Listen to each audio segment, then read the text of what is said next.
Hello and welcome to the Results with Ronnie podcast series, MrRelationshipMan.com, ResultsWithRonnie.com, and I welcome you to episode 15. Now, this is an impromptu podcast. It's just something I felt the need to share over the many conversations that I've had with single men, single women, couples, both married and not married, or soon to be. There is this feeling, taking all of the people I've just mentioned, and then if you look at what's going on in the media world, be it online or offline,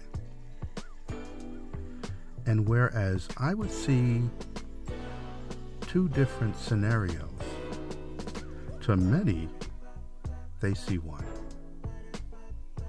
There seems to be some form of disconnect between men and women, where men seem to be mad at women, women seem to be mad at men, and the two, for somehow or for some reason, are not willing to meet in the middle.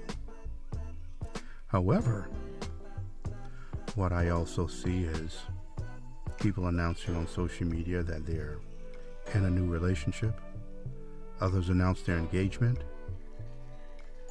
Others are showing footage of the man getting on one knee and with a ring proposing to the woman that he wants to have in his life for the rest of his life.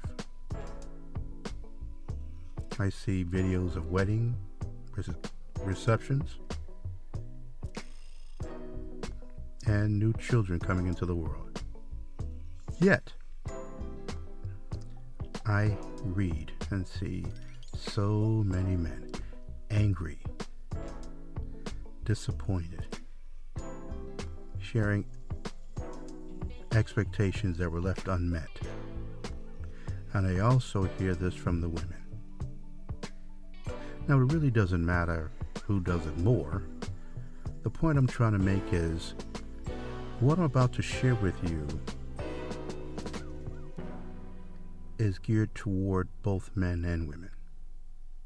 I think one of the challenges that we have is we're too busy worrying about who does it more and why, as opposed to what we can all do and learn from such experiences, and from the listening and reading of others, and seeing how we can all play some part in changing the narrative. So what happened?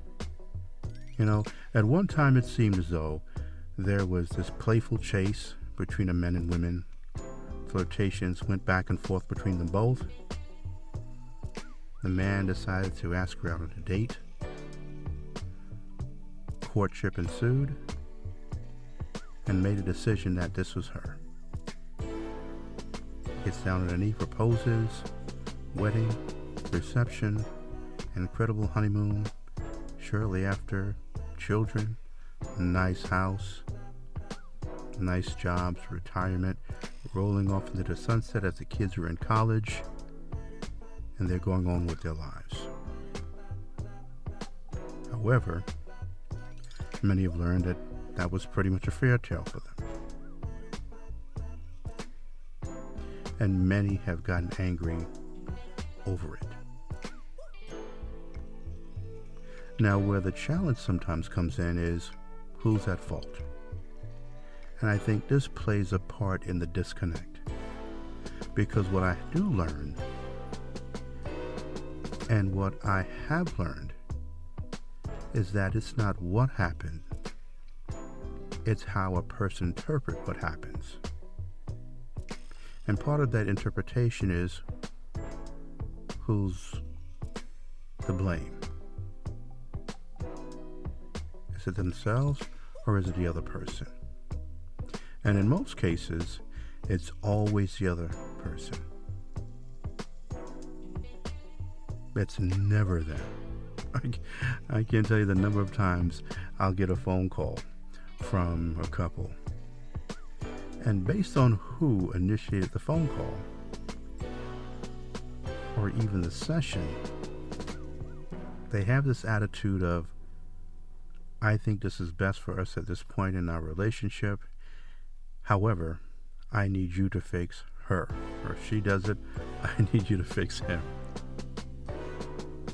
Only to find out that there's more than enough reasons that would lead one to see that they both may have played a part in where they are at this current time.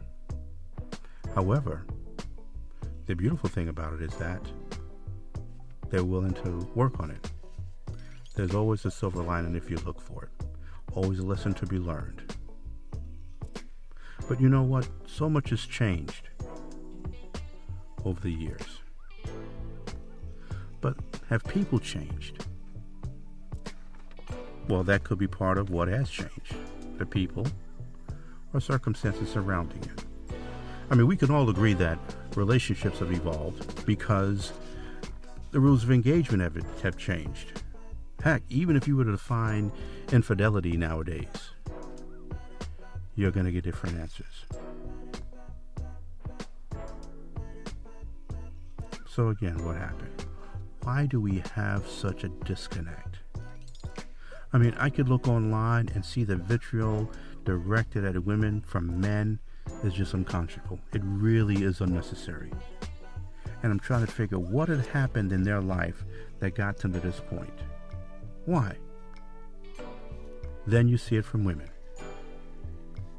And then they'll share what they feel men are in their life.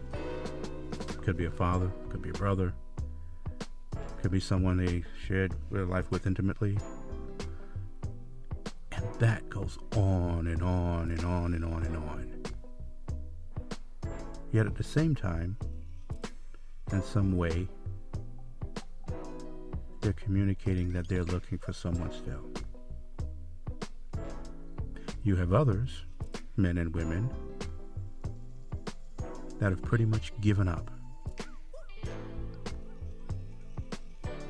They claim that they can't attract anybody worthy of them. And so they've resigned themselves to having pets, cats, dogs, squirrels, heck, you name it, parrots, mini pigs, or teacup pigs, or whatever they call them. But I mean, it's amazing at the levels that people will go to avoid getting back into the dating world again. But not getting back into the dating world is a totally different conversation, at least to me, but yet still tied to the fact that you have a lot of these women who are angry, bitter towards men, and at the levels that men are disparaging women. And yet, they're unwilling to hear it from people that are either older than them, wiser, maybe an invest into something that may help them direct them.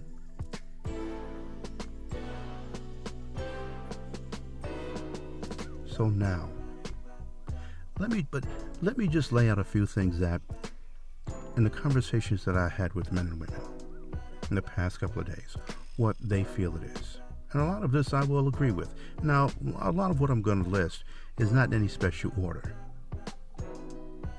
But what I will try to do is name some and then go over some form of explanation as to what that is. So let's start with accountability, or lack thereof.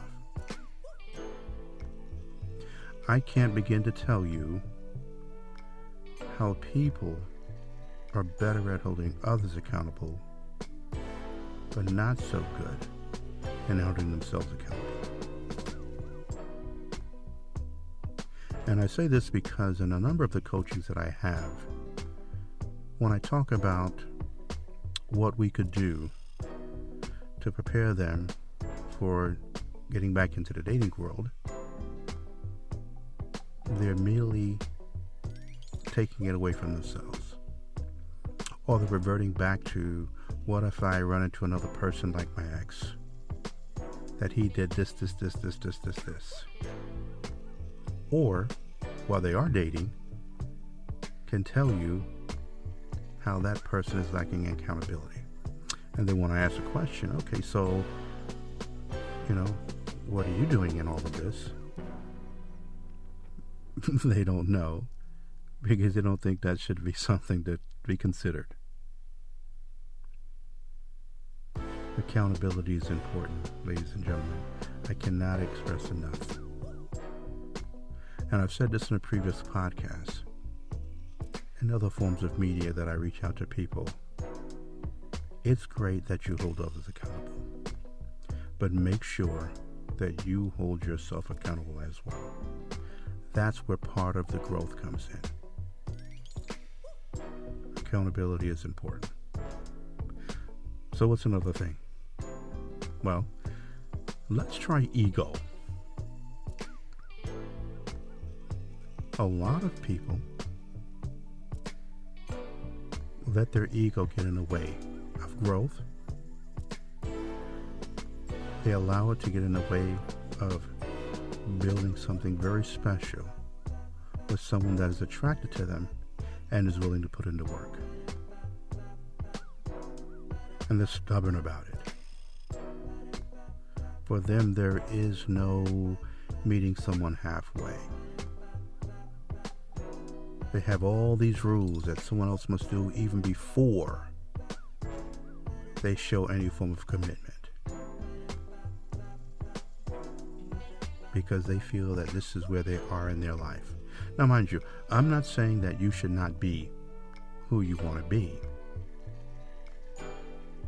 You are still an individual in a relationship or out of a relationship. However, I'm saying that when you're connecting with someone else and they've shared to you what they're looking for, that is either something that you are or you aren't. And some people say, okay, this is me to a T, but I'm not going to share any of that until this person does that, because this is who I am, and I've put myself in this place, in this glass bubble, and and they've let ego get in the way. And by the time they've come around, that person has given up and left.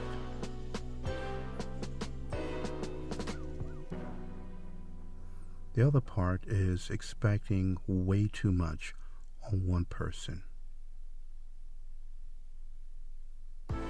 See, there are those who understand that you're never going to get all that you want from one person. There's things that you're going to get from brothers, sisters, uncles, aunts, grandma, grandpa, mom, dad, and your friends. You're not going to get it from that one you're in love with. Not everything. And he or she should not be able to replace that. Others get that from the God that they serve. So one human should not replace that. Never. And so what we end up having, as someone so eloquently put it, it ends up being a black hole of blame. Because when you surmise it all, it's always the other person. They have the ego. They are not accountable. And they are expecting too much of me. And as I said earlier, it's not the experiences that you have in your life or have had in your life. It's how you interpret those. Did you learn a lesson? And with those lessons, did you use those moving forward into the next relationship? And that relationship can be business, platonic, and intimately. Have you learned the lessons? See, others interpret this, when we talk about a disconnect, as being, oh my goodness, they end up very, very angry and bitter. And what happens is to take a scorched earth approach to everything.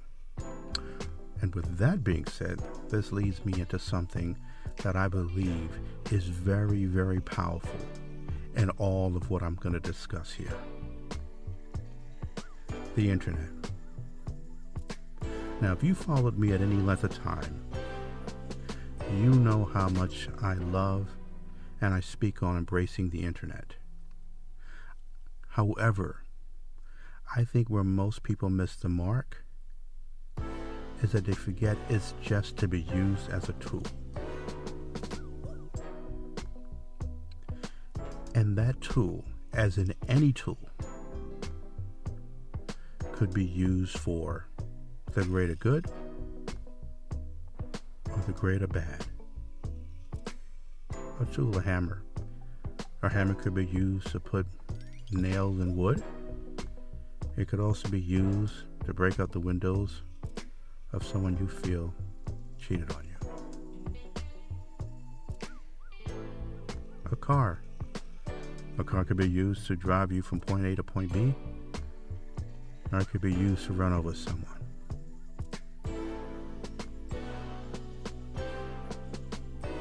A tool. A gun. A gun could be used to hunt and gather food for the family. A gun could be used to kill a person. Now, those may be some extreme examples, but if you do, then maybe what you might be doing is underestimating the power of the internet. Because I'm sure everyone listening to my voice knows that this tool we call the internet is used for both good and bad. And when we talk about the disconnect between men and women, I dare say that the internet plays a huge part in this. If just for one reason or two, is that really a lot of times what people share when we're talking about each other is that there's no context or nuance. And I say this over and over and over. So we share these memes without really fully reading or comprehending them. We go on these rants that make no sense to no one but us. And I get it. Sometimes it's something you share in a space and time. But if you are someone who's looking to meet someone else, then you need to take into consideration how that person may interpret. Or the number of men and women reading what you share. Sometimes, like anything else, where you talk about thinking before you speak or think before you share. And some would argue you don't even share at all. Write on a piece of paper, fold it up and throw it in the trash, or save it. Have a journal. But sharing your weaknesses, your pain, may not be in your best interest long term. And yet people do it every day. It also amazes me how many people that want you to believe that the internet is not a reflection of them. And yet, with damn near certainty, I can tell you what a person is going to do next based on the posts that they make. And get upset when I point it out to them. Because they want so much to believe that there's some alter ego or something that is separate of them. No.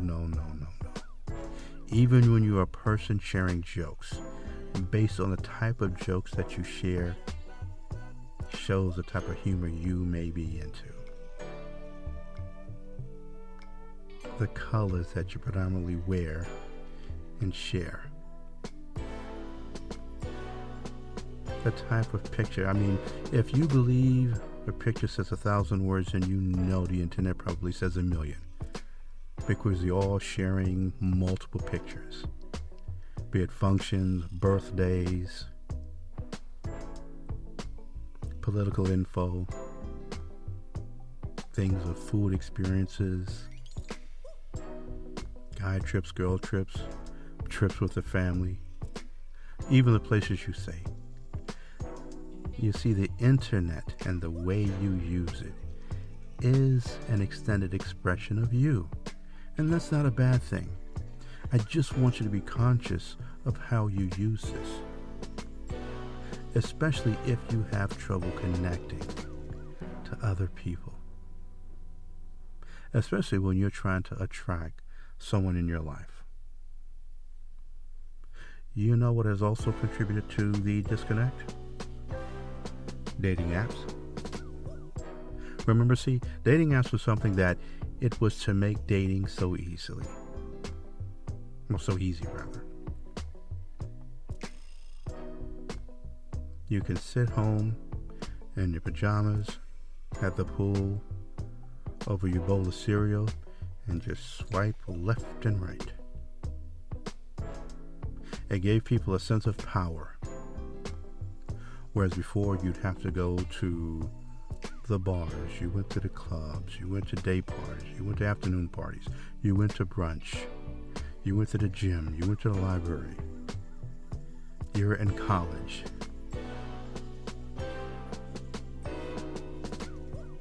Meetups where you had single events in your church, or else were hosted by someone who was well known throughout the neighborhood.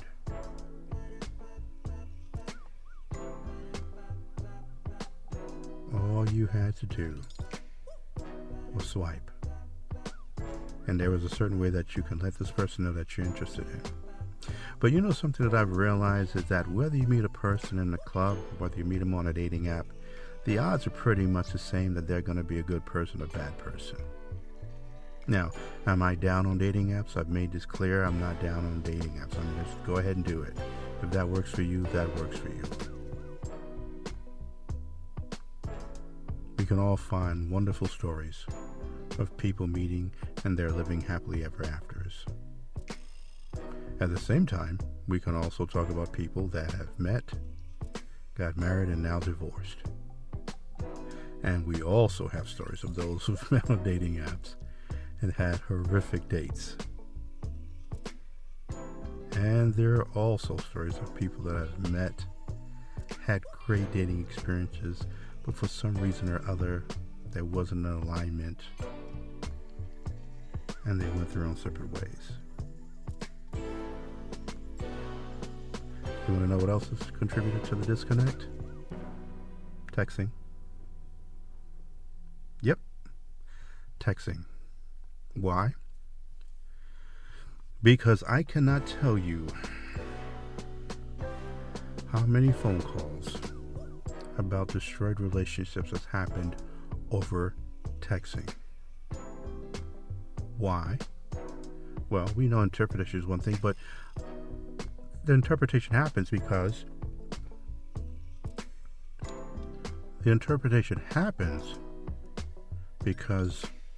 in most cases there is no context and no nuance.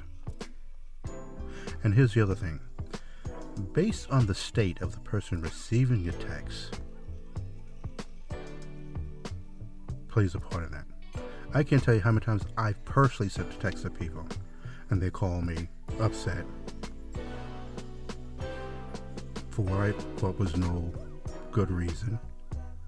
And then I'm questioning their powers of observation and comprehension. And I'm going, wait a minute, how did you get that from this? You know me. You know my heart. So based on that, how did you come to said conclusion? And what usually happens is, well, you know, Ron, I'm sorry. It's been a bad day. You know, my bad. This happens to sometimes disastrous results between friends, business, and intimate relationships.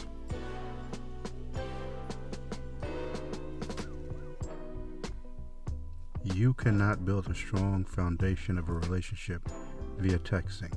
And yet, people will, in their stubbornness and in their ego, do it over and over and over. And at some point, they won't comprehend that that's not the way you're going to build anything strong. So what they do, blame it on the other person for not being up with the times. They want you to believe that they are out of touch with the future. And I'm going, no, that's all you. You can never replace face-to-face conversations. I don't care how good of a text. You the perfect punctuation, spell check. I mean, it's just, it can be flawless. But texting someone I love you will never replace looking someone in the eyes with a sincere heart and saying, you know, I love you. Can never replace that.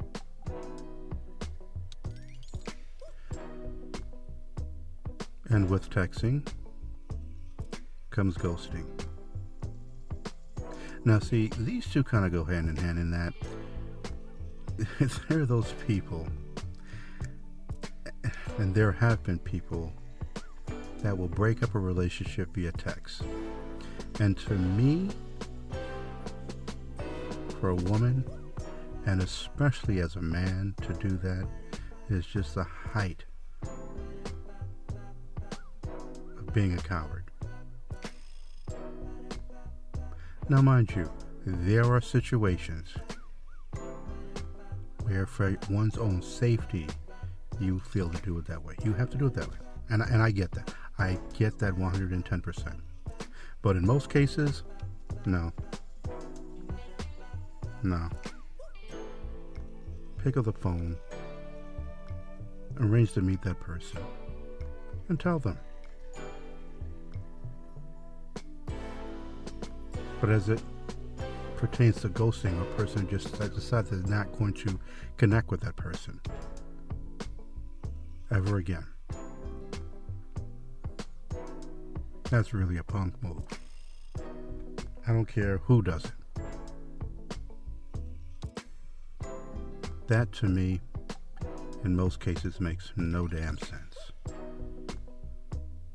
And here's the funny thing. You know, the person that goes... Now, a lot of that is ego-driven. And some will go so far as to think that, you know, that other person is really broken up. And some really do get upset about it. But for most people, they feel you've done them a favor. And it says more about you, the person who did the ghosting, than the one who was ghosted. Now again, there are situations that you have to do that for your safety, and I honestly respect that. Because what has happened is that person may have shown some sort of attribute that shows that they can't handle disagreements or rejection well. I know some people who've been on dates where they notice a person they're on a date with speaks to the wait staff of a restaurant in horrific ways, and they're like, oh no. Or just a slight point of view concerning politics, religion, or just relationships. And it's just better for them that once they're home, exit left. They're not going to contact this person anymore because of the way they act. And I get that. But for a lot of you all, that's not good. That's really a cowardice move. But people are going to do what they're going to do. And there's nothing I or you can do to stop that. But you know what's so funny? People that do the ghosting hate, and when I say hate, absolute hate it when it's done to them. I have dating clients that will tell me a story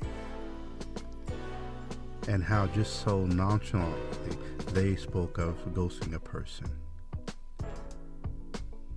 And then the next person they met, they thought it was fireworks. This person is flawless. This is everyone that they've been hoping to meet, only to turn around and be ghosting. So then they're upset. How can a person do this? Yada, yada, yada. They go on and on. I mean, these people are angry.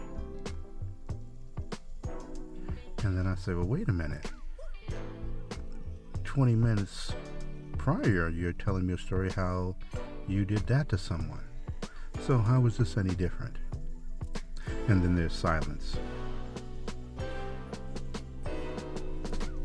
Well, this is different. It's not the same thing. Okay. If you say so. Another thing about disconnect is many men don't know how to receive rejection. And some of them are very, very aggressive about it. Men, so much of what I'm discussing is really tilted a little bit more towards the men. If just because we have to be the leaders in this. If you listen to any of my podcasts, any of my posts, men are to lead. Hell, the women that you claim to be attracted to share with me how they were looking for men to play a leadership role in this dating game. So we really need to get our act together when it comes to this.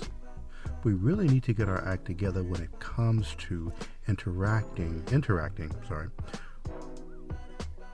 with people of the opposite sex. It really says so much about you as an overall person.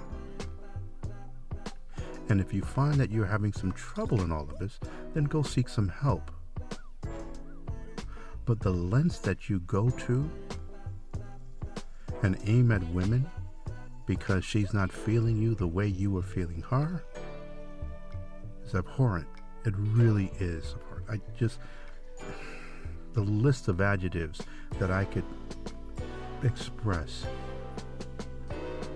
of the inboxes, the texts, overhearing the phone calls, the voicemails that men share and say to women. And I'm talking women who politely and respectfully express to you that they don't see you the way you see them. Or just ignoring your text. They're not interested. Instead of saying, okay, well, either A, she didn't receive my message, or B, she saw it and she's not feeling me. Instead of just no longer texting her and moving on with your life, you have to do some sort of real nasty message of what they could have done, as if you're obligated, like you're owed something. And that that needs to stop. And I don't know what happened with us men. And mind you, it would be easy to say it was only just one age of men. No, it's many generations of men that do this. They participate in this type of verbal abuse. And it needs to stop.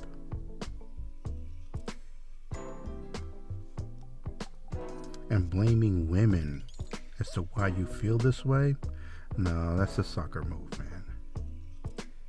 Be accountable to your actions. That's who you should be accountable to first. And I am adamant about this because of things that goes on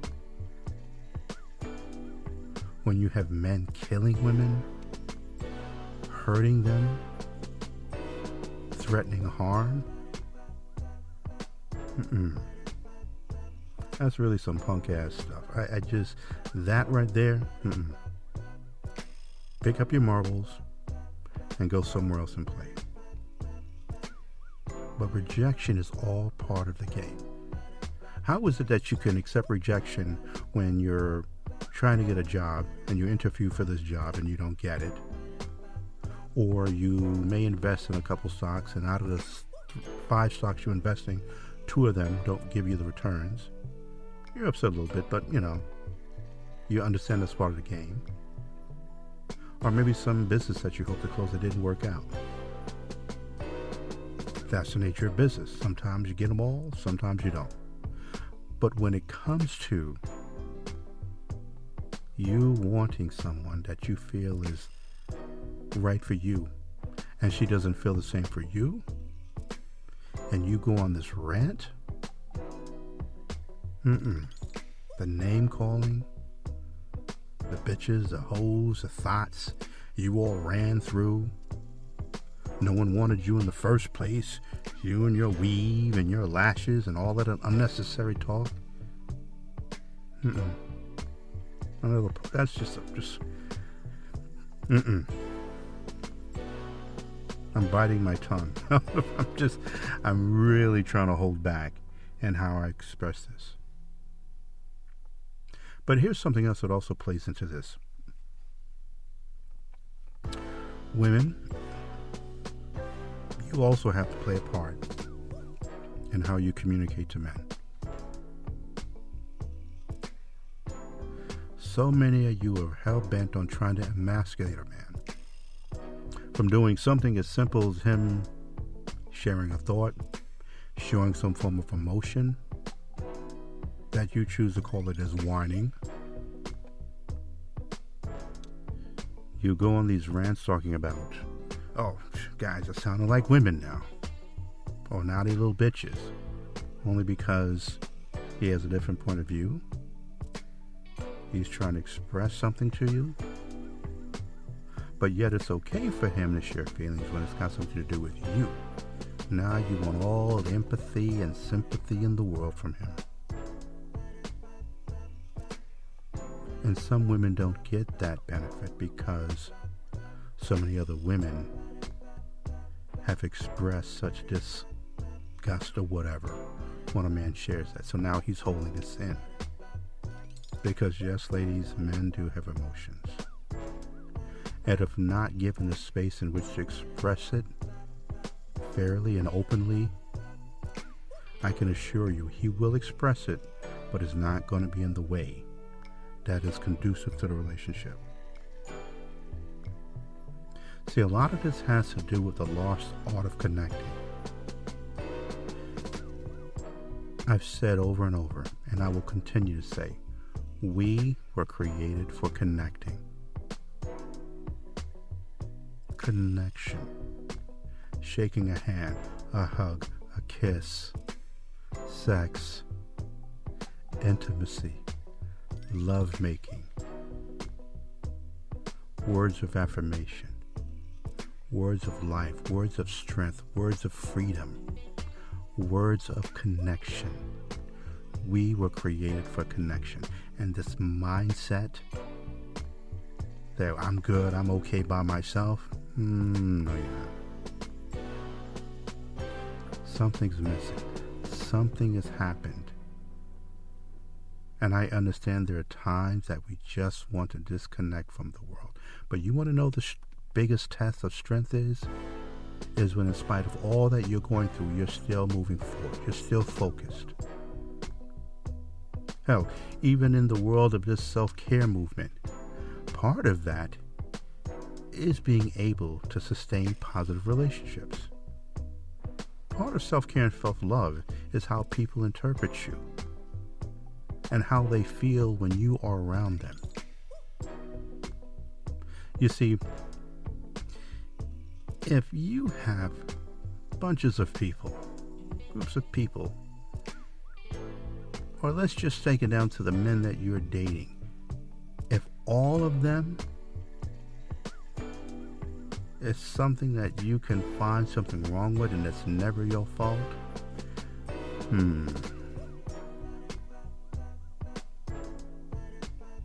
ladies, it just may be you.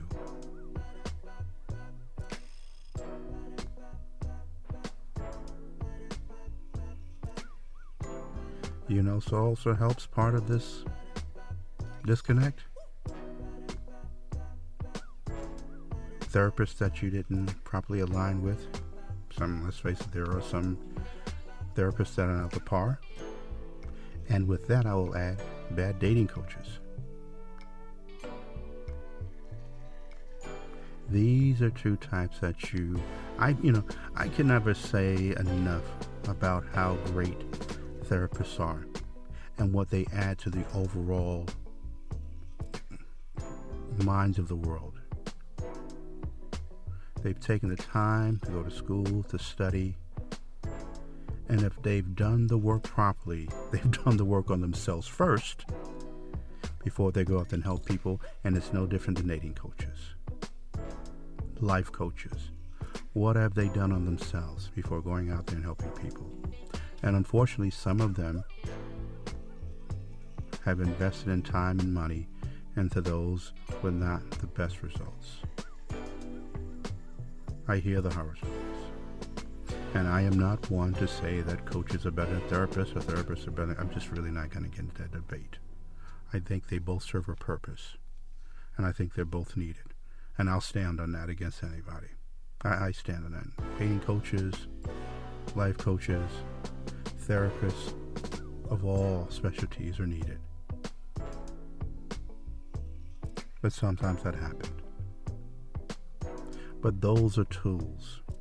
Those are people that will help you with your ability to connect. So very important, because again, I will say it again, I'll say it again, I'll say it again. We are built for connection. So many of us haven't really learned to communicate with each other. Like, for instance, if you look at the studies, it is said that communication is anywhere from 70 to 93% nonverbal. 70 to 93% nonverbal. So what does the nonverbal consist of? Well, part of it is vocal, the tone, vocal tone. Others, fidgeting. And these are things that you see. Nail biting, playing with the hand. Another part of the nonverbal communication, facial expressions. You know how sometimes you could look at a person's face and tell whether there's joy or pain or boredom or sleepiness or excitement, all through the facial expressions. Head movements, the universal yes, no, maybe, so, and gestures. Body posture and physical distance. You know how you have some people who just love to be all up in your personal space, and others who are so far back, you're like this, oh, come closer, I don't bite. All of that is very, very important in the world of communication, which helps in connection. This plays a part in the disconnect, if not used to our benefit.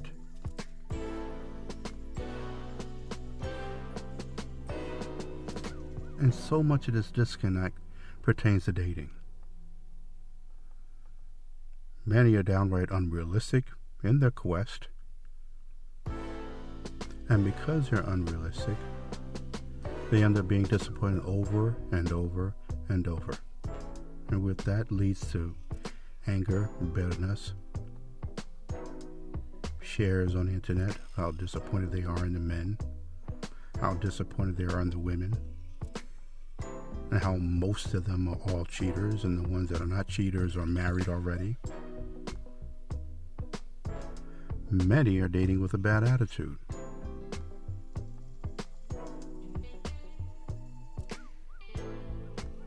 And if you've listened to me in any of my coaching, anyone who's been in any of my consultations, you're fooling yourself if you think you're going to attract someone who's going to set your world on fire if you have a bad attitude.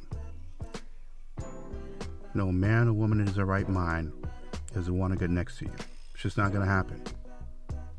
And I share that because you would think that's obvious, but people think that they're the exception to the rule sometimes too. Remember I said ego. So they believe. Now, as in anything, there's an exception where someone, in spite of the bad attitude, someone saw a kink in the armor. They went in and opened your heart to a whole new experience and made you believe that there's still someone good out there. I see that too. I'm happy for them either way. Another thing that contributes to disconnect is so many of you are entertaining people you are not aligned with just to fill time, and that in the end is a waste of time. Stop doing it. That's not the way you're going to connect with the opposite sex. Because once again, it causes an atmosphere and space of frustration. And then at this point, when you do meet someone that you were looking for, just by happenstance, you now turn them away because you're so pissed off at the time that you spent with men and women that you're not aligned with. Here's another thing. Some men and women spend time with people they know like them for more than a friend.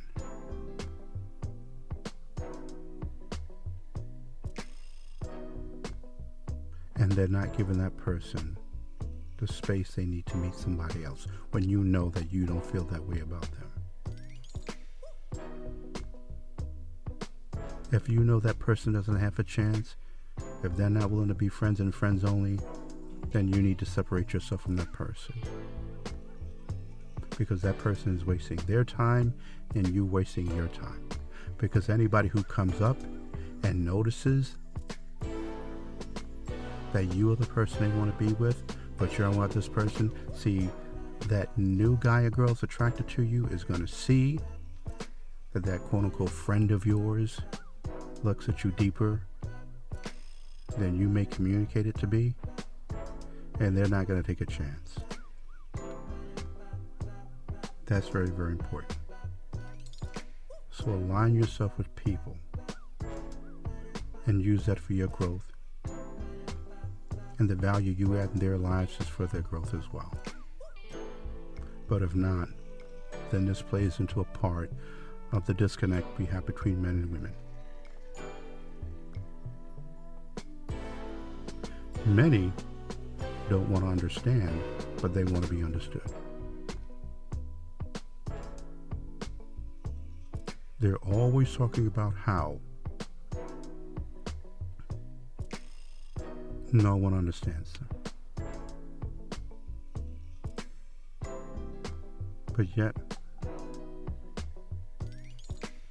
they want to be understood, but they don't want to understand other people. If someone has a difference of opinion, have you taken the time to ask how they came to this conclusion? Especially when it comes to relationships and the conversations over dinner. That's important. Another thing that adds to the disconnect? Selfishness. Plain and simple. Selfishness. Here's another thought that contributes to the disconnect between men and women. Is people not willing to change or grow. Take me as I am, or I'm grown, I can do what I want. I'm not obligated to live in my best life. Okay.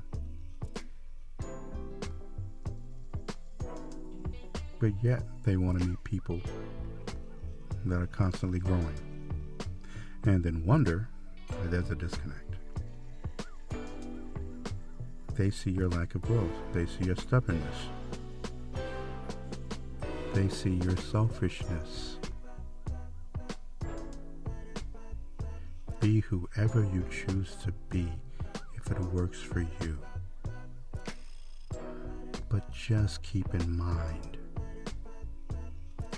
that if you want to make yourself part of someone's life, what they are looking for, and making sure that it aligns with you, and letting you be who you want to be, as long as it doesn't interfere with who they are. Because I still believe even in the world of connection and relationships, we're still individuals that should be free to live our lives. Now, things do change, obviously, because the decisions you make affects another person. Add children in the mix, of course, that affects the children as well. But so much of this plays a part in the disconnect.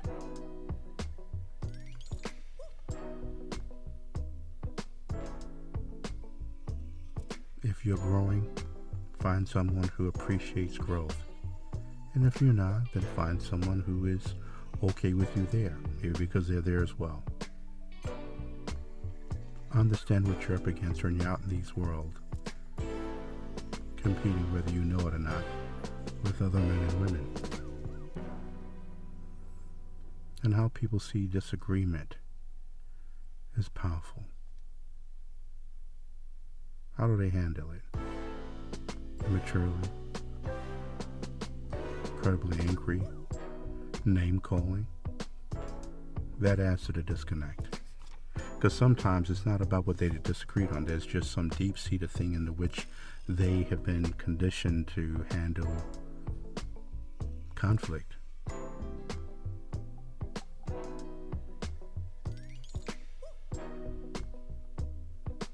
Many don't want to do the work that's needed. They'd rather stay in their space and blame it on the world. Once again, we're back to lack of accountability themselves and make it all about everybody else. So with all that I've shared this evening, what really is this all about? This disconnect. Men mad at women, women mad at men. What is this all about? Well, you see, if I had to sum it up in one word, it would be fear.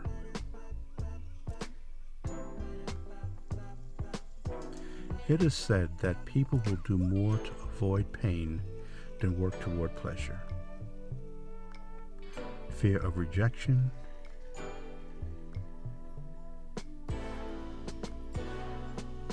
is big for a man or for a woman. And who handle it better is irrelevant. Again, rejection is just a part of life, or I prefer to look at it as lessons learned. That person may be doing you a favor that you don't even know and may never know, and that's okay. Courage is one of the most, courage is one of the most powerful spaces that you can embrace in living your life and connecting with other people.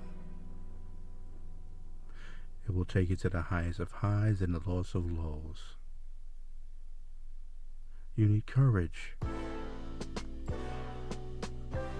Courage is what's going to get you to pick up that phone and meet that person for lunch and break up with them as opposed to ghosting them.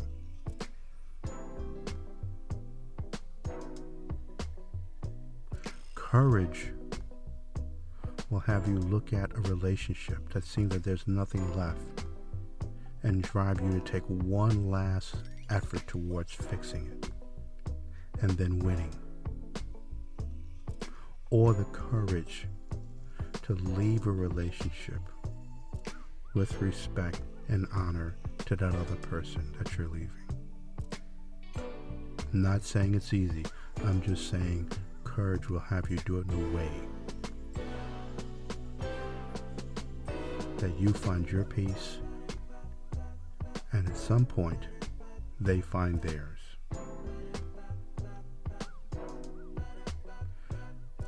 This is not just about you.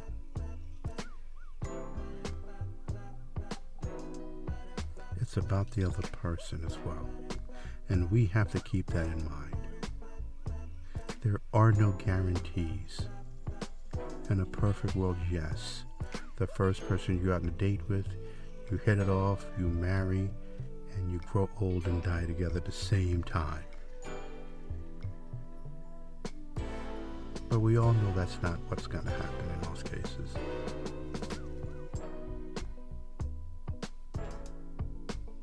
But you can't let that fear or that rejection that you received or that lesson you received take you to a very ugly place where you can't stand men or women or you go scorched earth, where you go out there hurting women and lying and telling them that they're going to have a relationship that with you that you know damn well they're not going to have. And women promising men things that they know they're not going to follow through on.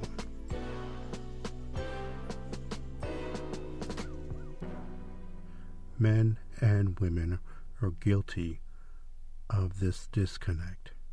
And again, it does not matter who's more at quote unquote fault. It's irrelevant. It's a waste of conversation. It is something that we all have to get better at doing. Because this is what we are created for.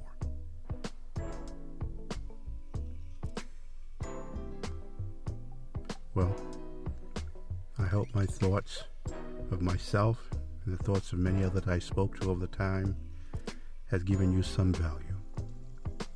You can listen to this on MrRelationshipMan.com. You can listen to this on Google Podcasts, iPhone, Spotify, many different sources. There's also a connection in ResultsWithRonnie.com. If you have any questions or comments, you can reach me at Ronnie@ResultsWithRonnie.com. That's Ronnie@ResultsWithRonnie.com. You can support the Patreon page. Reach out through PayPal, FYDream@hotmail.com, or Cash App, $Results with Ronnie. And share this to someone you feel that can benefit from. Again, my name is Ronnie Walker. I'm your master coach in exceptional relationships and sex.